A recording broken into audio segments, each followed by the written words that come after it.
Баршаңызға жалынды сәлем достар. Бүгін сіздерге 2014 жылғы Ктоя фильмін қысқаша айтып беретін боламын. Әрине, лайк пен подписация кнопкаларын басуды ұмытпаңыздар, ал біз көпке созбай осымен бастаймыз. Германиядан шыққан Бенджамин атты жігіт әлемдегі ең қауіпті хакерлердің бірі болып саналады. Бұл жігіттің полицияға өзі келуінің себебі Интерполға ресейлік Достар атты кибермафияны ұстап бермекші. Бенджамин тек киберқауіпсіздікке жауап беретін Ханнамен сөйлескісі келеді. Бұл жігіт жастайынан өзін көрінбейтін батырға теңеген, яғни бала кезінде оның достарда болмаған. Комикстағы батырлар секілді Бенджаминнің әкесі қашып кеткен екен, ал анасында психикалық ауытқу болғандықтан көп ұзамай қайтыс болыпты. Содан бері Бенджаминде тек Альцгеймермен ауыратын әжесі ғана бар. Жас жігіт кішкентайынан взломға қызығып, 14 жасында өзінің алғашқы системасын бұзады. Шын өмірде қанша жолы болмаса да, бұл жігіт Darknet желісінде өзін лидер сезінеді. Бенджамин үшін үлгі болатын тек бір ғана адам бар, ол MRX. Бұл хакер кез келген системаны бұза алады және осы күнге дейін оны ешкім таба алмаған. Бенджамин универге түспегендіктен пицца курьері болып жұмысқа кіріпті. Жас жігіт Мариатта мектеп кезіндегі ғашығы үшін хакер болуды шешкен екен. Бір күні Мари Бенджаминнан экзаменнің жауаптарын тауып беруін өтінеді. Сонда Бенджамин түннің бір уағында универге келіп, серверді взломать ету арқылы жауаптарын алады. Бірақ енді қашқай жатқанда оны күзетші тоқтатады. Бұл әрекеті үшін сот үкімі жаза ретінде оны 50 сағат бойы көшені тазалауға жіберген екен. Жұмыс кезінде Бенджамин Макс атты жігітпен танысады. Оның взлом жасауға қабілеті бар екенін түсінген Макс жас жігітті вечеринкаға шақырады. Бенджаминнің айтуынша Макс өзіне сенімді және харизматикалық жігіт. Былай айтқанда, Бенджаминнің тура қарама-қарсы түрі. Вечеринка кезінде Макс Бенджаминді өзінің достарымен таныстырады. Стефан программалық жабдықтаудың шебері, ал Пол болса құрылғыларды бес саусағындай біледі. Пол мен Стефан дәлел ретінде одан хакерлік бір әдіс көрсетуін талап етуде. Әйтпесе бұл жерден тірі шықпайды екен. Компьютерге отырған жас жігіт тез арада системаға кіріп, район бойынша жарықты өшіріп тастайды. Бірақ үйге полиция келгенде төртеуі жан-жаққа қашуды шешеді. Бенджаминнің ауру әжесі үйден шығып кеткен екен. Ары-бері көп іздеген Бенджамин әжесін жолдың қақ ортасынан көреді. Ауруына байланысты әжесі емханаға түседі, ал Бенджамин үйіне қайтуда. Жолда жас жігіт Максты кезіктіреді, сөйтсе ол да MRX-тің үлкен фанаты екен. Макс жігітті өзімен бірге хакерлік миссияға апармақшы. Жиналыс залына келген Бенджамин ақырында презентация көрсетілетін ноутбукқа қарай барады. Ноутбукпен желіге кіріп, миссияны аяқтаған соң төртеуі ойларына келгенді істейді. Презентациядан Гитлерді көрген қонақтар не болып кеткенін түсінер емес. Алғашқы сәтті миссиядан кейін Бенджамин штаб-квартира ретінде әжесінің үйін таңдайды. Төртеуі жиналып, енді хакерлік топ құрмақшы. Ортақ шешім бойынша топтың аты Клей, яғни мағынасы клоундар сендерге күледі дегенді білдіреді.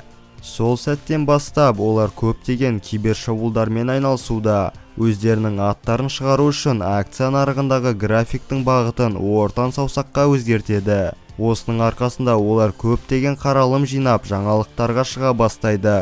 Бірақ сонда да MRX оларды мойындайтын емес. 4 адамнан құрылатын Достар кибермафиясы неміс армиясына жасалған кибершабуылды өз мойындарына алып отыр. Және Ханна оларды 3 жыл бойы іздесе де табатын түрі жоқ. Кешке қарай Бенджамин Мариді кезіктіріп, оны сүйіп алмақшы болады. Бірақ жігіттен бұндай әрекетті күтпеген Мари көліктен шығып кетеді. Келесі күні MRX төртеуіне киберқауіпсіздік органы қол қойған хабарламаны жібереді. Хабарлама бойынша Клей хакерлері Достар кибермафиясымен салыстырғанда ешқандай қауіп төндірмейтіні айтылған. MRX оларды мектеп оқушыларына теңеп, бәрінің көзінше ұятқа қалдырады. Ашуланған Макс енді қандай әрекетке барарын білмей тұр. Сонда Бенджамин Германияның ішкі істер органын взломать етуді ұсынады. Қоқыс алаңын ақтарған төртеуі әзер дегенде ғимараттың серверіне жол тауып миссияға кіріседі.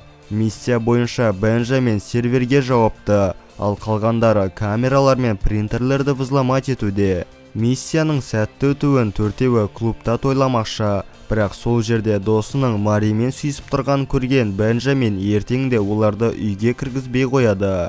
Ешкімге айтпастан ол серверден алған құпия есімдерді MRX-ке жіберуді шешеді. Біраз уақыттан соң үшеуі сонда да үйге кірген болып шықты. Макс Бенджаминмен төбелесіп жатқанда жаңалықтан достар кибермафиясының мүшесі Криптонның өлімі жайлы естиді. Сөйтсе MRX Криптонның Интерполға жұмыс істейтінін біліп қойыпты, өйткені Бенджамин берген Интерпол тізімінде Криптонда бар екен. Көп ұзамай MRX өзінің достар кибермафиясының 4-ші мүшесі екенін жария етеді. Бенджамин достарына кеше не істегенін айтуда. Ендігіден бастап Клей командасы Германияда хакерлік және террористік ұжым болып саналады. Істеген ісін өз мойнына алған Бенджамин барынша MRX-пен байланысқа шығып, оның шынайы бейнесін ашпақшы. MRX олардың алдыңғы әрекеттерін бағалап отыр, бірақ енді Европолдың системасын бұзуды ұсынады. Сол сәтте ФБР агенттері Клей командасы дәл қазір отырған мекен-жайды тауып алады. Спецназдар ғимаратқа кірген сәтте төртеуі әзер қашып үлгереді. Алдымен айғақтарды жою үшін үйді өртеп, енді Европолдың ғимаратына қарай аттанбақшы. Бірінші олар қоқыс жинайтын КамАЗ арқылы кіруді шешеді, бірақ сәтсіз. Екіншісінде канализация арқылы жүргенде Макстың абайсызда қолына шеге кіріп кетеді.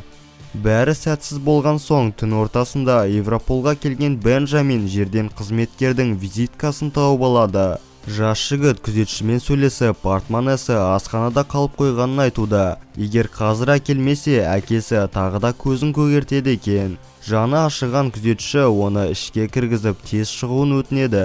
Бенджамин шапшаңдығымен үстел астына хакерлік құрылғаны орнатқан соң, келесі күні системаны ашып, MRX-ке әдейі вирусы бар деректерді жібере бастайды. Бірақ MRX ең үздік хакер болғандықтан Бенджаминнің өзін алдап ноутбугына вирус жібереді. MRX оның бейнесін ашып, ресейлік мафияларға оның дәл қазіргі орнын тауып береді. Әзер қашып құтылған Бенджамин отельге келем дегенше достарының бәрін мафиялар қырып кеткен екен. Тығырыққа тірелген Бенджамин осылай полицияға өзі беріліпті. Сәтсіз жұмыстары үшін жұмысынан босатылған Ханнаға Бенджамин кибермафияларды ұстап бермекші. Жас жігітке сенген Ханна оған компьютер арқылы Даркнетке кіруге рұқсат береді. MRX-тің кейпінде Бенджамин басқаларға өзінің орыс мафиялармен жұмысы жайлы өсек таратуда. Ал нағыз MRX сол сәтте Даркнетке кіре алмай тұр. Арнайы құрылғы арқылы Бенджамин MRX-тің отырған жерін тауып, шынайы бейнесін ашады. Осылай ФБР әлемдегі ең қауіпті хакерді тез арада тұтқындайды. Бәрі біткен соң Ханна жігіттің қолынан шегеден қалған шырамды көреді. Негізінде бұл шырам Максте болуы керек. Бенджаминнен күдіктенген Ханна бірінші оның өртенген үйіне барады. Ертеңінде Маримен кезіккенде Мари оны мектеп кезінен көрмеген болып шықты. Сол күні кешке қарай Ханна жас жігіттің әжесі жатқан емханаға барады. Дәрігердің айтуынша Бенджаминнің анасы психологиялық жақтан қатты ауырған екен және бұл ауру анадан балаға өтсе керек. Көптеген айғақтар жинаған Ханна осылай Бенджаминнің сөздері өтірік екенін дәлелдейді. Яғни бұл жігітке ешқандай достары көмектеспеген және барлық миссияны өзі жалғыз атқарса керек. Тіпті Бенджамин айтқан отельден ФБР ешқандай адам денесін таппаған болып шықты. Сол кезде Ханна Клей деген команда ол жалғыз Бенджамин екенін түсінеді. Ащы шындықты естіген Бенджамин ақырын жылай бастайды. Барлық жұмыс біткен соң Ханна жас жігітке көмектеспекші болып, серверден өзі жайлы барлық ақпаратты өшіруге рұқсатын береді. Соңында жаны ашығандықтан ешкімге айтпай Бенджаминді бостандыққа жібере салады. Фильмнің соңында біздер Германияда кибертеррористік ұжым деп аталған Клей командасын көреміз. Шын мәнінде Бенджамин мафиялардан құтылған соң номерге келіп жаңа жоспар құруды ұсыныпты. Әрбір сөзі шындыққа ұқсау үшін достар Бенджаминнің қолына Макстікі секілді шеге қағады. Көп ұзамай Ханна тағы да алданғанын түсінсе де, енді олардың жаңа өмір бастайтынына толықтай сенімді. Осымен біздің Ктоя атты киномыз аяқталады. Достар, келесі видеода қандай жанр көргілеріңіз келеді, комментарийге жаза кетіңіздер. Әрине лайк пен подписаться кнопкаларын басуды ұмытпаңыздар. Ал ендеше келесі видеода жүздескенше сау болыңыздар.